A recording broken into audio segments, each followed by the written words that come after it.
Hi there folks, welcome back to Rich Review. So I got out of seeing the first night film for the Virginia Film Festival. This film is Just Mercy, and this is partly in the continuing saga of the Race in America series from the Virginia Film Festival. And this is directed by and written from Destin Daniel Cretton. He made Short Term 12, a film that I happen to like, with Brie Larson. Then he made The Glass Castle with Brie Larson. That was a film that I wasn't the biggest fan of, but I enjoyed parts of it. And now he's back here with another true crime story. So Michael B. Jordan plays Bryan Stevenson, who is from the Equal Justice Initiative in Alabama, and he's worked for many years to trying to get people off of death row. And as we see him in the opening film here, he's interning at this law firm, and he's going to death row, a possible client more or less, and basically he's roughly the same age as Bryan Stevenson, and he comes to sort of realize, oh yeah, I could have easily been this kid. And there's a very fascinating exchange between these two men that at least at one point the audience laughed at one of the reaction points to this. The bulk of the film here is him going to Monroeville, Alabama, which is the birthplace of Harper Lee. Apparently it's the literary capital of the South in some ways. Just because something is the home of something doesn't mean it has deep dark secrets underneath. And apparently that's where he meets Walter McMillian, obviously Johnny D to his friends. Here he's played by Jamie Foxx in a relatively good Jamie Foxx performance. Walter McMillian was charged with the murder of this one white woman. Now, the only thing they had against him, he would have had a bar fight, and I guess morally, he was seen having an affair with a white woman, which in the South at that time, you know, hey, look, things aren't in a small town, people gossip. What actually ends up being true is that he was arrested and automatically sent to Alabama's death row, which is highly unusual. And basically, the sheriff in this place was under high pressure to find a suspect.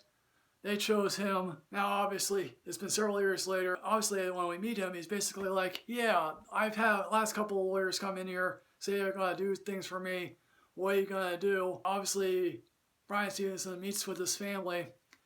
They're obviously wondering how this black boy can help. The Jordan character gets help in the form of Brie Larson, who's like, yeah, I get it. People will eventually realize that they will talk behind my back. Now, of course, what she doesn't anticipate is the fact that, yes, she gets a bomb threat in her house. Now, it's the usual cliche of the fact that, oh yeah, the Southern cops will eventually pull him over and sort of harass him.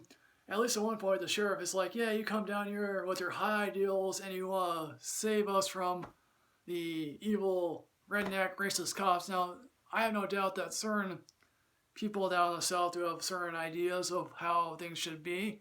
Obviously, this is now almost so many years later, but of course, let's face it, police intimidation is still a thing. Black Lives Matter is now a thing.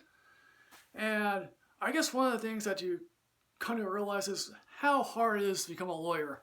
Basically, we all come to think of the law as this grandiose ideal of people wanting to argue the big case before the Supreme Court and how they could change the world. Well, in reality, changing the world means having to go to the law library, writing briefs, and basically having a whole bunch of clients you always be able to have time to spend with. And obviously, arguing the case before a Supreme Court, while that may be a noble idea, very rarely will that actually happen. And even if you happen to go into criminal law, you might be going into tax law, divorce law, by this one career criminal played by Tim Blake Nelson. And this guy obviously is real. Apparently, they do have, in one little scene here, have recreated an interview from 60 Minutes. Now, when I got home, I watched that 60-minute interview, and it's amazingly how Bryan Stevenson and obviously Walter McMillian and this character that's played by Tim Blake Nelson look. It's eerie. The lead prosecutor is who somehow eventually sort of confronts Bryan. This prosecutor's home is like, you know, I got the governor and double ACP on my rear. Well, and basically Bryan is basically like, well, yeah. And basically Bryan is like, well, you're supposed to protect these people, not just the white wealthy people, but the people across town, obviously. And reading upon this case later, after seeing this film, you come to realize, yeah, how this one prosecutor, he does eventually come to realize, yeah, he might be innocent. He doesn't believe, however, there was a frame-up.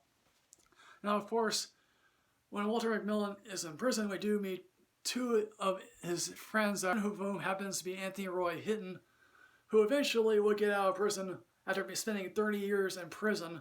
And he's played by O'Shea Jackson Jr., which I can hardly recognize him at all, and that's hard to figure out how I cannot figure out how could that be. Again, death row inmates, that's a hard task to do, because you're constantly up against the clock. People can spend decades in prison. When someone finally is given that letter that, oh yes, you're going to be executed on the date, their heart just stinks because, hey look, they don't have anything, they have nothing left. At least at one point they reject his appeal, and McMillian is like, I don't want to go back in prison. His family is more outraged at the judge for not accepting a testimony. And I think also one very nice scene here, Michael B. Jordan and, Brie Larson are talking, and Michael B. Jordan is like, oh yeah, you don't realize up this sort of river here, that's where slaves were being sold and carted off and auctioned off. And that's certainly true. They just want to, now granted, do people want to forget the past? Yes. And maybe some people have an idealized version of the past? Yes. But history lately has been squaring some people in the face lately, and also you get the glorious feeling, obviously this is not a spoiler, that Walter McMillian does get off. There's a very beautiful Where Are They Now segment. Obviously I did spoil one little thing of that, but this is going to be playing towards the end of December, so if you ever see this film, please do. So in the end, folks, what I'm going to say about Just Mercy, I'm going to give this a leave work early. This will probably be either on my top 10 list or my honorable mention list. I have to figure out the rest of the year. There's only 2 months left to go. So, folks, what is your favorite legal drama you're on film or TV? As always, folks, like, comment, subscribe, enrich yourself with knowledge. I'm also now on Twitter at Michael Rich at RichReviews2. Why I joined that, I have no clue.